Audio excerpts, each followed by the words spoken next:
Autoline Daily is brought to you by Bridgestone, your journey, our passion, and by Dow Automotive Systems, improving durability and increasing design flexibility with Betamate structural adhesives at dowbetamate.com. Hello, all you automotive industry enthusiasts, and welcome to Autoline Daily. In today's show, there's a new kind of electric car that could give Tesla a run for its money. Volvo is out to reclaim leadership in safety, and we take the Dodge Challenger Hellcat out on the track. Now the news. Boy, every time you turn around, General Motors is making another change at Opel. Back in the 1990s, the giant automaker created GM of Europe, which took away all pan-European responsibilities from Opel and pretty much left it as a German-based car company. Then, when times got tough, GM tried to get rid of Opel. When that fell apart, GM stacked the board with American executives. And now, everything's come full circle. GM is giving all of its European operations back to Opel, including GM's Russian operations. In fact, Opel will now be in charge of selling Cadillacs and Camaros and Corvettes in Europe. Volvo was once the undisputed leader in safety, but then other automakers caught up. Now the Swedish automaker wants to recapture the safety crown, starting with the upcoming XC90. It will be the first vehicle in the world with technology that automatically brakes if the driver turns in front of an oncoming car. And it features technology to protect occupants if the vehicle goes off the road by tightening the seat belts and using a specially designed seat to protect their spines. Even though those are world firsts, the technology that has us most interested is the semi-autonomous technology for use in low-speed stop-and-go traffic. The car can follow the vehicle in front of it and will automatically accelerate, brake, and steer. The XC90 makes its debut next month. Tesla made its name by introducing an EV system like no one else uses, and now there's a company out of Liechtenstein called nanoFlowCell that's following the same formula. It uses an energy storage system that's somewhat similar to how a fuel cell works. Positive and negatively charged liquid electrolytes are pumped through a membrane between two separate cells, which produces a flow of electrons, and that generates electricity. The company has already shown off its technology in the Quant e-Sportlimousine, which has an estimated range of over 370 miles, can hit 60 miles an hour in under 3 seconds, and was just approved for public road use in Germany and Europe. We need to watch this one closely, folks. Recently, the head of R&D at Toyota said, electric cars will not succeed unless someone comes up with a Nobel Prize kind of breakthrough in batteries. The flow cell is not a battery, but maybe this could be that kind of breakthrough. Speaking of Tesla, the company is gearing up for its new SUV, the Model X, so it temporarily shut down its assembly plant in California to retool it.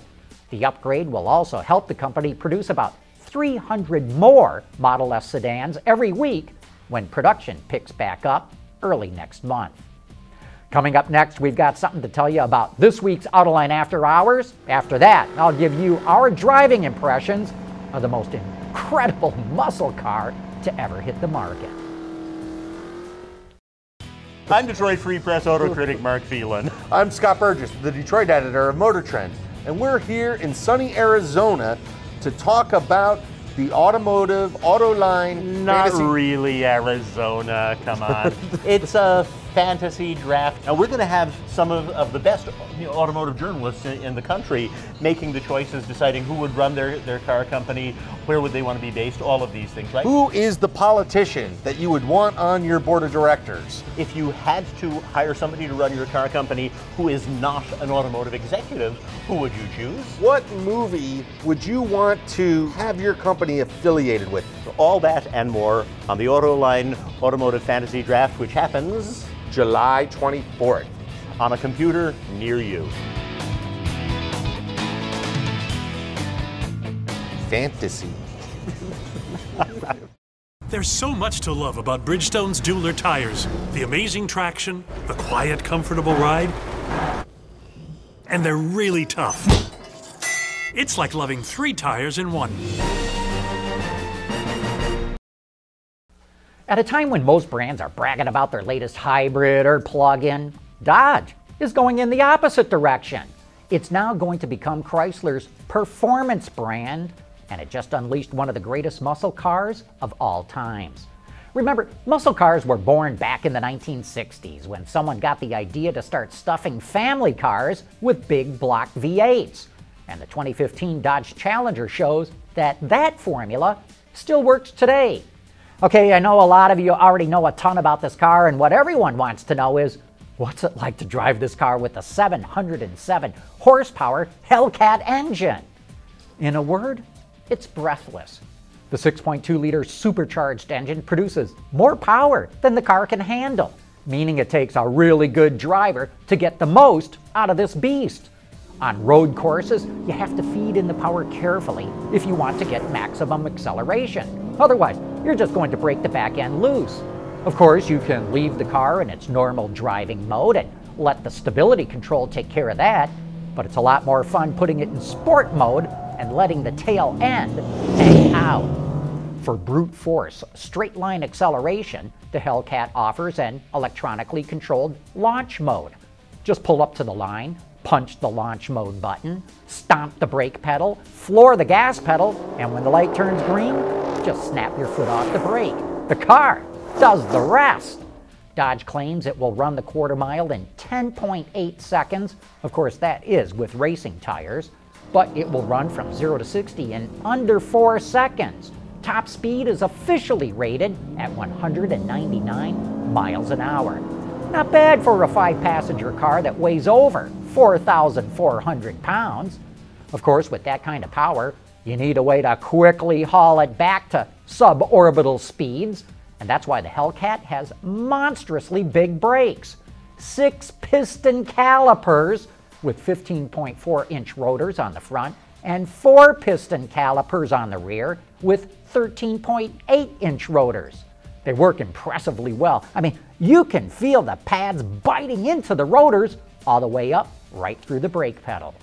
The car handles reasonably well for such a porky machine, and you can steer your way through most turns on a track as much as with the gas pedal as with the steering wheel. And as you drive from track to track, it will deliver 20 miles per gallon on the highway. At $60,000, the Hellcat isn't for everyone, but it instantly became the halo car for the Challenger lineup. And who knows, maybe it's even become the halo for the Dodge brand. Sorry, Viper fans, but this car is generating more buzz. You know, I think Tim Knuskis, the CEO of the Dodge brand, put it best. If you missed the first muscle car era, he says, don't miss this one. And he's right. Forget the mythic glory years of the 1960s. Today is the golden age of performance. We'll have more reports coming up on the other models in the Challenger lineup, but that wraps up today's report, and thank you for watching.